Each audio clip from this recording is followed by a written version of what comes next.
Buongiorno, Focus Bollettino Colture Erbacee, aggiornamento. Mais micotossine, ricordiamo l'attenzione per ridurre il rischio di valori apprezzabili di micotossine nella granella di mais. Leggete i bollettini che sono già stati trasmessi, inviati.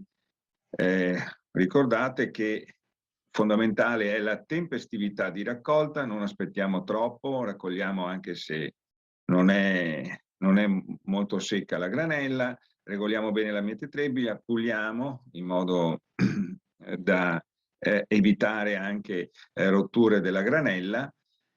Attenzione, rivedete tutte le principali strategie da considerare, perché è importante non solo per garantire un prodotto salubre, ma anche per garantire il valore commerciale della granella che andiamo a consegnare. Colza.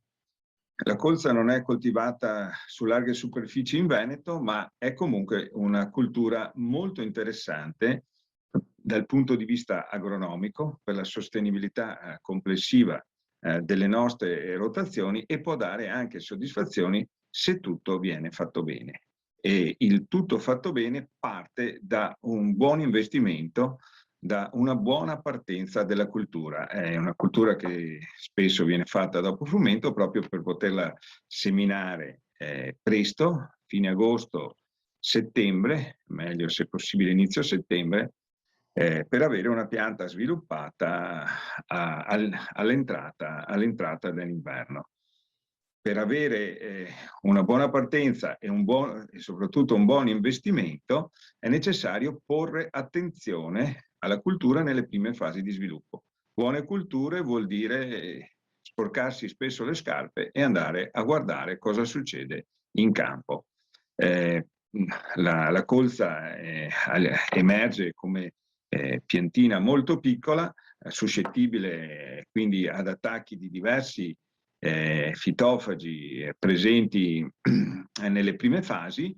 Particolare attenzione all'altica, che saltella, si può capire facilmente che è presente a livelli elevati, fa dei forellini che potete anche vedere nella foto, ma ci sono anche altri insetti che possono causare danno, come per esempio le nottue, come per esempio la tentrenide, che è un imenottero, stesso ordine delle nostre amate api, che come potete vedere nelle foto possono causare danno e possono essere controllate se noi riusciamo ad individuarle tempestivamente. In certi terreni possono causare problemi anche le limace o altri gasteropodi, il gruppo delle lumache.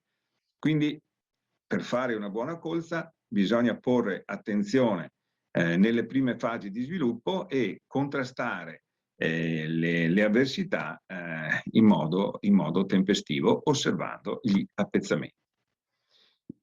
Nei prossimi bollettini troverete indicazioni su questo anche con foto, per poter riconoscere il tutto in modo veloce ed affidabile.